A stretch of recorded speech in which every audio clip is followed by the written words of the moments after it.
Brigitte Macron, the wife of French President Emmanuel Macron, is getting an official role but without the title First Lady.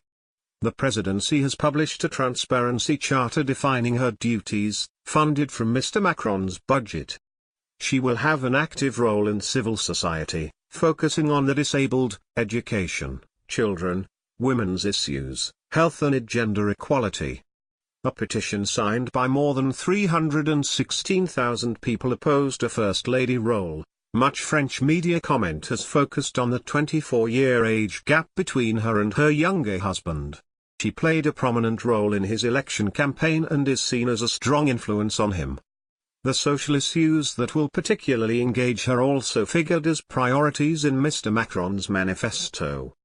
The Élysée Palace's new charter, in French, is an innovation.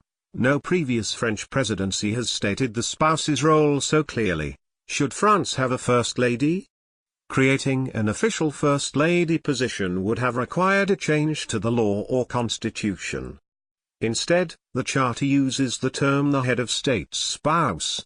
It stipulates that Mrs. Macron will not be paid a salary for exercising her duties, nor will she have her own budget or expenses claims.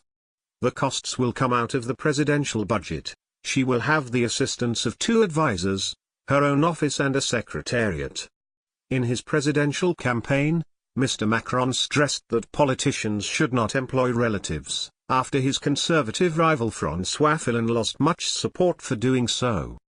In an interview, Elle magazine asked Mrs. Macron how she had reacted to hostile and sexist comments on the age gap between her and Mr. Macron.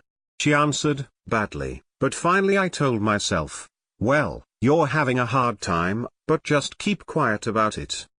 She added, "In time, it goes away." She admitted that her love for Mr. Macron had caused some private anguish. "The children often suffer. I know I caused some harm to my children, and that's the thing I reproach myself for most of all. But I couldn't help doing what I did.